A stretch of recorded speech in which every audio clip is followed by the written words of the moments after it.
Welcome to Just Conversations, where we have conversations just like this. Chapter 12. The Propriety of Miracles. The principle, at the same moment that it explains the rules, supersedes them. It's a quote from Seeley in a book called Ecce Homo, chapter 16. Lewis begins chapter 12 by saying, if the ultimate fact is not an abstraction but the living God, opaque by the very fullness of his blinding actuality, then he might do things. He might work miracles. But would he? Many people of sincere piety feel that he would not. They think it unworthy of him. It is petty and capricious tyrants who break their own laws. Good and wise kings obey them. Only an incompetent workman will produce work which needs to be interfered with. And people who think in this way are not satisfied by the assurance given them in chapter 8 that miracles do not in fact break the laws of nature. That may be undeniable, but it will still be felt, and justly, that miracles interrupt the orderly march of events, the steady development of nature according to her own inherent genius or character. And you'll remember in chapter 8 that Lewis laid out that miracles do not break the laws of nature because the idea that they break the laws of nature is based on a misconception that the laws are the universe, whereas the things are the universe, the things that make up the universe, the materials that make up the universe. The laws really take over once you have some things there in order for the laws to act upon. He gave an example of some pennies in a drawer. He says, if I have 11 pennies in a drawer on Monday and I remove 3 of them on Tuesday, I should expect to find 8 of them there on Wednesday. This is the law of mathematics, of counting money. That law tells me that that's what should happen. But if I don't have any money, then that law won't produce any money, right? Miracles in chapter 8 are events that do not break the laws of nature. They're new events that are fed into the cataract of events that are already there in nature. And the laws of nature then take over and absorb that miracle as a new event. You remember he so eloquently said that nature is an accomplished hostess. It's able to receive that miracle and absorb it into the cataract of events that are already taking place. One of the examples might be the virgin birth. So the normal course of events doesn't permit a virgin birth. We know what's necessary for a birth to occur. We know what's necessary for conception to occur. But once the miracle has occurred, the universe rushes to that event, and what did he say?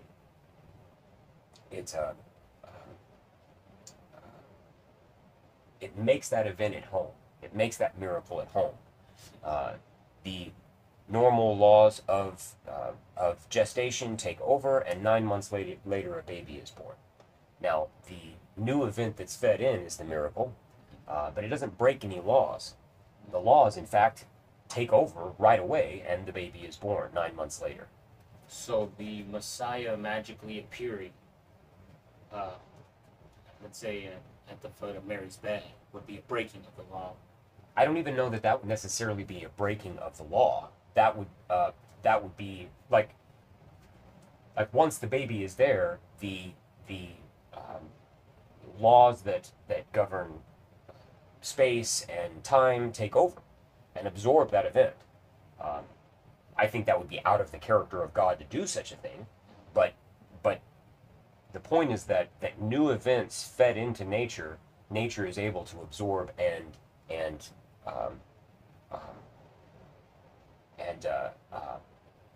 make it home, that event. So he says, well, maybe someone isn't convinced by such an event, or isn't convinced by such an argument. It may be undeniable that nature can absorb that new event, but he goes on here, but it will still be felt, and justly, that miracles interrupt the orderly march of events, that steady development of nature according to her own inherent genius and character, and in fact they do. If left to itself, nature would not have produced this event, the virgin birth, for example. So it does interrupt the flow of nature's ordinary course of events. And this they find intolerable. And he plans to handle that objection in this chapter. He goes on, that regular march seems to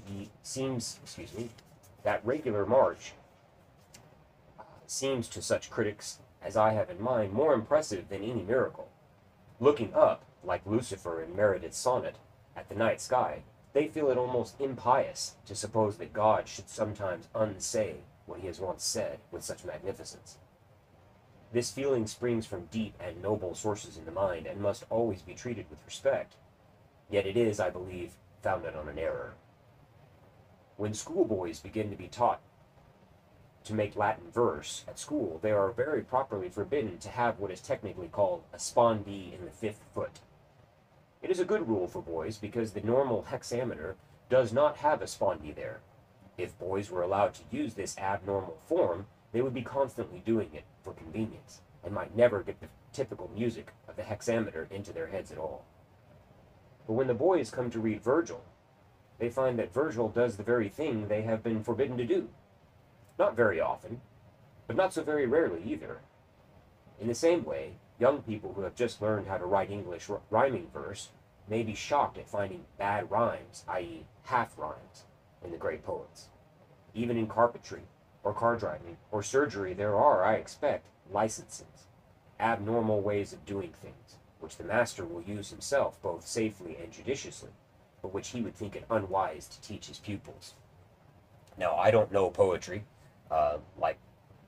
like Lewis does. I know who Virgil is, and I've read some, but I don't know it in the way he does. I haven't been trained to write poetry. I haven't been trained to write Latin verse. He says there's something here called the spondee in the 5th foot, a violation of some rule, I imagine. But I can compare this, and while I may not know that rule, and I may not know poetry like that, I can compare this to things that I do know. I like sports, and so when one of the things that they'll teach you when you're playing basketball is that you don't jump to pass the ball. Keep your feet planted and pass the ball. Now, the reason for this is because if you jump, you either have to shoot or pass before you come down, before you land. So once you jump, you're locked into a decision. And if there isn't an open lane to pass it to one of your teammates, you'll turn the ball over, and you may not be in a position to shoot either. So you're locked into this, I've got to do something at this moment. Right? Throw it up. You've got to throw it up. So you're locked into making perhaps a bad decision. So we're going to pass, keep your feet on the ground, so that if the passing lane you thought was there, you realize isn't there, you can keep the ball without having to make a bad decision, without being forced into making a bad decision. And the same is true in football. They'll tell the quarterback, when you're running to the right, don't throw back across your body to the left. It's because interceptions are prone to happen in this way. Turnovers are prone to happen in this way.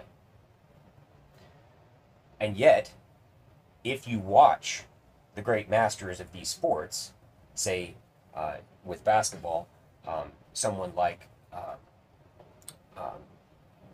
John Stockton, who was a great passer of the basketball, you'll find him doing exactly this thing. He will jump to pass the ball. Now, most of the time he isn't.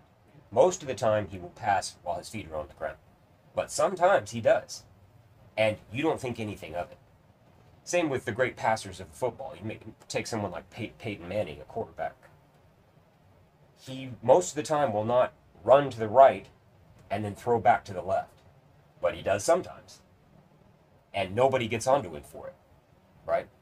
But if you were teaching your kid how to pass the basketball or how to throw the football, you would say, don't ever do that. Because if he did, if he was learning to do this thing and he came to rely upon that way of passing the basketball or throwing the football, he might always do that. And it's not something that you can always do, because it will result in bad outcomes.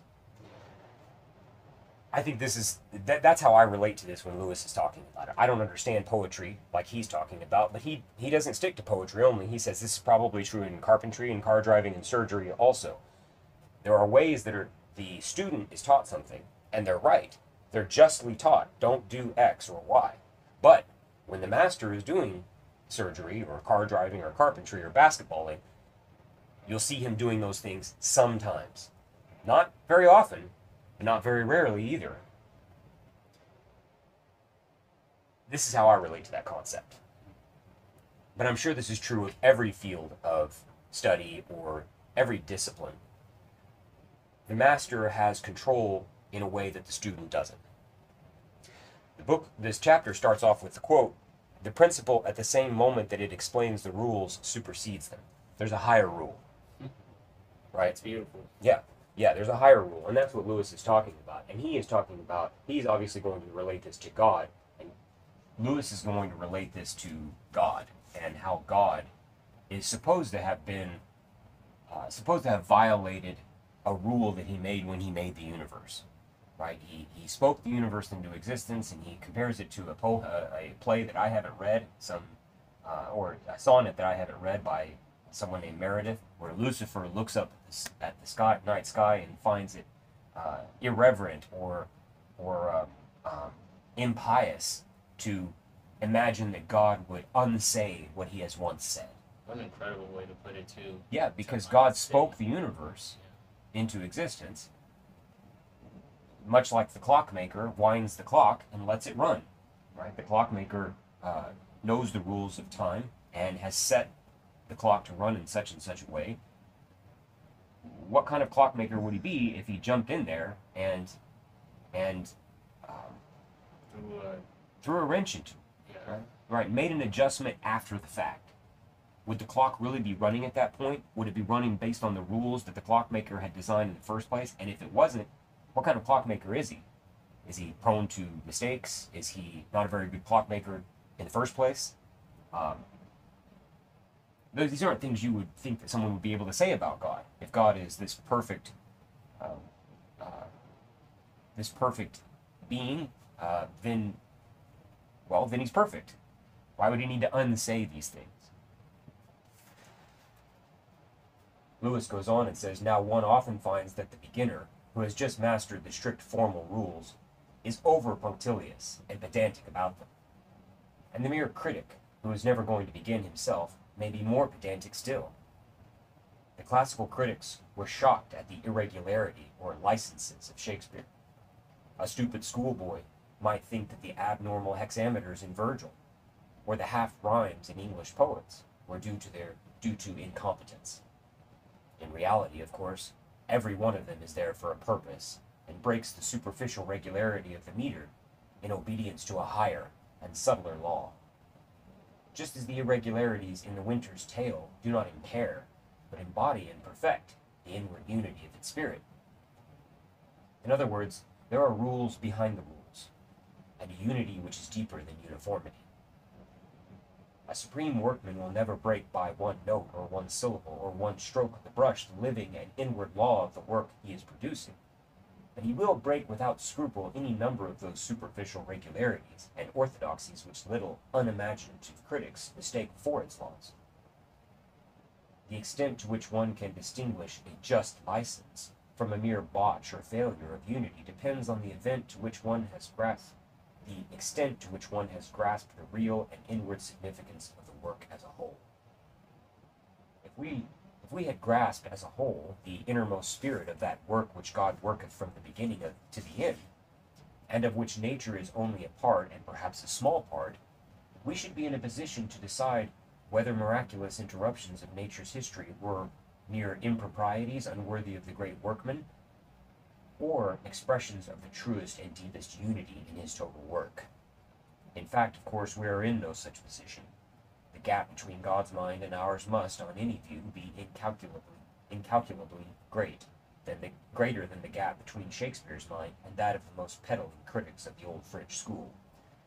For who can suppose that God's external act, seen from within, would be that same complexity of mathematical relations which nature, scientifically studied, reveals? It is like thinking that a poet builds up his line out of those metrical feet into which we can analyze it, or that living speech takes grammar as its starting point. Now, that's a really good parallel to what Lewis is trying to convey here about God. We're inside nature. Being inside nature, we study. We are left to study nature because it's a mystery to us, or at least many parts of it are. In studying nature, we're studying the mathematical relationships between the things in nature. And that's what these things really boil down to. Whatever field of study in nature boils down to mathematical relationships. Even if it's something, if it's, whether it's physics or biology or economics, zoology, we're talking about mathematical relationships between things, between material. Now, these are noble pursuits. They're noble studies. They produce great things. They often make our lives more convenient, more comfortable. They give us a greater understanding of the world around us, and perhaps even give us a greater understanding of God. But they are not the rules themselves that God is subject to. Those mathematical relationships between objects are not the rules that God is subject to. And to take those rules as something that, if God violates, God must not be in concordance with those rules, this is a mistake, Lewis says. He says that much like a new student we can go back to the basketball example. Let's say there is a 7, 8, 9-year-old kid who had been learning basketball for several years, and his coaches had drilled into him, do not pass the ball after a jump. Keep your feet planted to pass the ball. And he went to watch an NBA basketball game for the first time. And he saw Russell Westbrook or Kyrie Irving or LeBron James doing exactly the thing he was told not to do by his coaches. And from the stands, he said, amateurs, while he's watching these guys play. And these guys are obviously not amateurs. They're true masters of the game. So this is something like the scientist looking at the rules of nature, which he's been studying even if it's been for his whole life, and then looking at God as the purveyor of a miracle and saying, amateur, breaker of the rules, right? Lewis says there's a higher rule. There's a rule that's higher than that, a deeper rule, a rule which gives unity and not just mere uniformity, right? Because there's uniformity among the rules of nature, but much like there is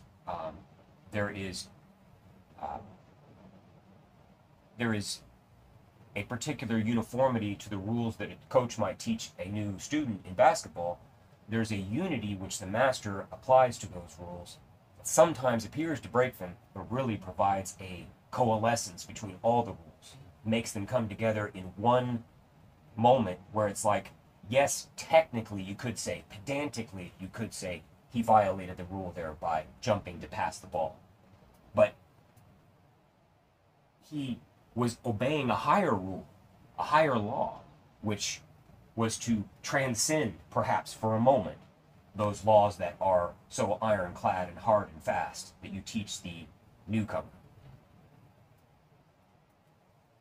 Okay, so in your basketball example, LeBron would jump to pass the ball at crunch time. Like, we need this point, and winning the game is more important than obeying some pedantic rule. The fundamentals at this point, at this second. I need to shoot. This needs to happen now. Maybe crunch time, but maybe not crunch time. Maybe it's just that he has, because of his mastery of those laws that he was taught as a young man, that he did learn, that he does try to live by, and that he would himself teach a newcomer. He would teach a new student, don't do this. He is able to see when that law is no longer applicable. Not just at crunch time, but at any time. This is something that brings a higher refinement to the craft itself. Doing this at this moment is what's necessary. Now, you'll hear some critics, though, who will say, when they're watching a player, that he does this too much. He does one thing too much. And it's usually a violation of these basic rules that we're talking about, the basic rules of a sport. And you find that. You do find some guys who play at a high level who violate the rules too much. They haven't found the balance. Maybe, but also somebody like Russell Westbrook. Okay, so we're a little bit getting a little bit a little bit esoteric here if somebody doesn't know sports very well, but a player that is really good and does have a high level of ability, but is something is off here. He doesn't have the same level of mastery that these other players do, and doesn't know quite when to break the rule. So yeah, you could talk about that, but there are players that like we're talking about who just know at this moment. They don't have to think about it either. It's an instinctual thing. It just happens. They don't think, oh, now's the time to break the rule. It just occurs, and when you see it, you go, that was beautiful. You don't say that was a breaking. How dare he break this rule? It's more of an appreciation for his understanding that that rule was beneath him at that moment. He was above it, beyond it, maybe.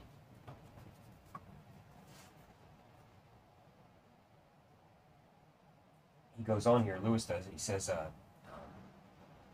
well, I'd like to comment on this because I got off on the sports thing, but he also says that nobody starts out speaking thinking about the rules of grammar before they talk.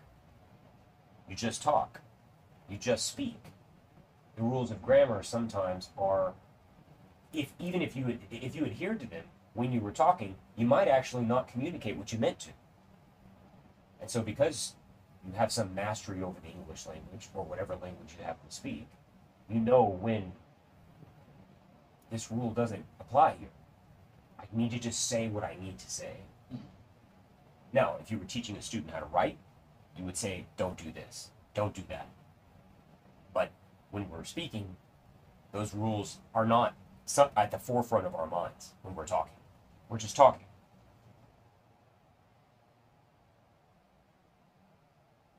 He says that an illustration of this, he goes on about an illustration of this, he says, but the best illustration of all is Bergson's. Let us suppose a race of people whose peculiar mental limitation compels them to regard a painting as something made up of little colored dots which have been put together like a mosaic. Studying the brushwork of a great painting through their magnifying glasses, they discover more and more complicated relations between the dots. You can think of the scientists here looking and finding very, very complicated relationships between the individual pieces of the universe that they're studying, and sort these relations out with great toil into certain regularities. Their labor will not be in vain. These regularities will in fact work. They will cover most of the facts. But if they go on to conclude that any departure from them would be unworthy of the painter and an arbitrary breaking of his own rules, they will be far astray. For the regularities they have observed never were the rule of the painter. For the regularities they have observed never were the rule the painter was following. What they painfully reconstruct from a million dots arranged in an agonizing complexity, he really produced with a single lightning-quick turn of the wrist. His eye, meanwhile, taking in the canvas as a whole, and his mind obeying laws of composition which the observers, counting their dots, have not yet come within sight of, and perhaps never will. So here is this race of people who is particularly obsessed with magnifying ever closer and closer to the relationships between these dots in a painting. Because when you magnify something closely enough, that is what they look like. They do look like dots, but these relationships that they've discovered between these dots, millions and millions of these dots, were really produced by this painter in a lightning quick turn of the wrist with the brush of a stroke, or stroke of a brush, excuse me. So he wasn't following a rule they've discovered by studying these dots. He was just painting, taking in the canvas as a whole. Not to use this word again, pedantically obsessed with a tiny portion of it, but understanding the giant canvas that's in front of him and seeing the relationship between this stroke and all the others.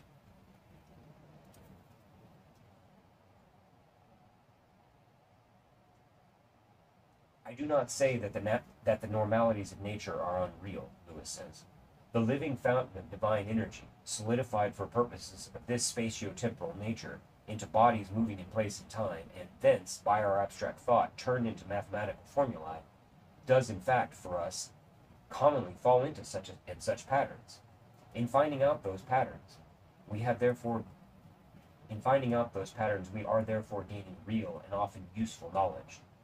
But to think that a disturbance of them would constitute a breach of the living rule, an organic unity whereby God, from his own point of view, works, is a mistake. If miracles do occur, then we may be sure that not to have wrought them would be the real inconsistency. So if miracles occur, God not doing them would be the real inconsistency. Because just like the basketball player that passes at that moment when he technically isn't supposed to, if he didn't do that, we would be disappointed in him. We'd be disappointed in him because he didn't make the play that he could have, given his skill and his mastery and his ability and what we've come to expect from him. In the same way, God's use of a miracle is a fulfillment of, or a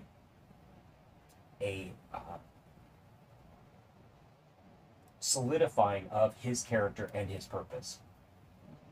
Doing that miracle at that moment was just like the pass that the basketball player, although technically should not have made, did, and we've come to expect him to make it. It gave unity to his entire craft to make that pass, right? In the same way, God, if he did not do miracles, it would be a violation of his character. If he didn't do a miracle at such and such a moment, it would be a violation of his character. He's going to go on to explain that a little more.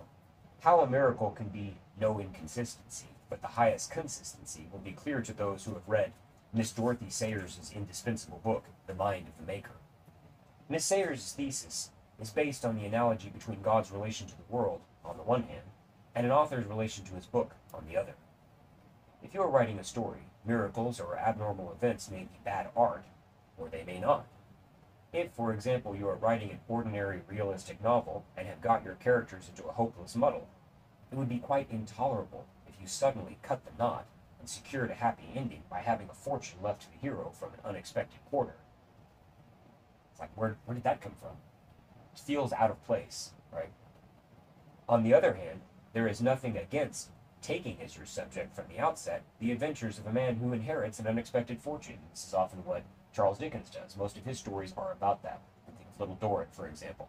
Now, it would be completely intolerable if you did that. If, as a writer, you had a character who you had gotten into a really hopeless situation, and then just out of nowhere, out of the complete clear blue sky, a fortune was left to this person and got him out of all of their troubles. You would feel betrayed as a reader. But in Little Dorrit, it's a story about a person who does receive just such an inheritance.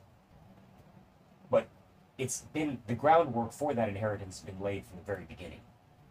It's part of the unity of the story that a fortune is left to this person. The story is about that, in fact. It's not a betrayal of the story's plot. It's not a betrayal of the reader. It's a fulfillment of the plot itself. It's the fulfillment of the promise made to the reader, in fact. You see what I'm saying? Yes. Most of Charles Dickens' stories are like that. They're all, well, I shouldn't say all, I haven't read all of them, but most of them are about someone who has left a fortune. But the groundwork is laid for it all throughout the story. It doesn't come from nowhere.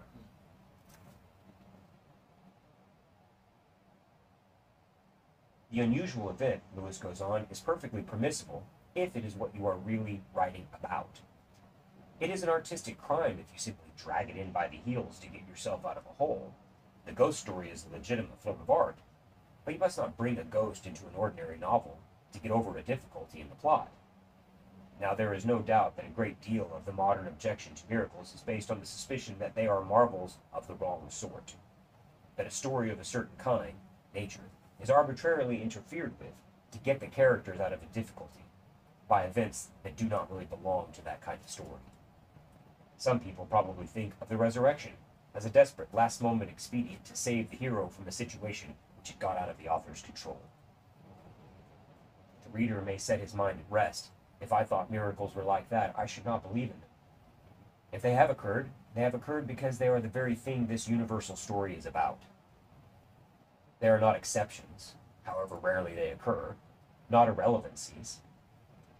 They are precisely those chapters in this great story on which the plot turns.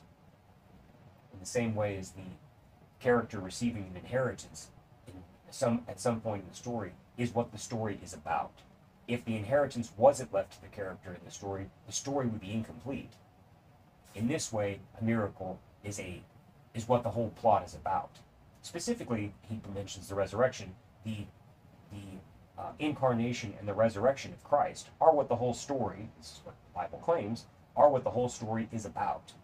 To bring in a miracle is like bringing in the inheritance to the character in a story that was about a character receiving an inheritance. To bring in a miracle is a completion of the plot. It's a fulfillment of the plot. It's not a diversion from it. It's You're not saying that it was a miracle from the jump? Yes, that it was intended to be part of the plot.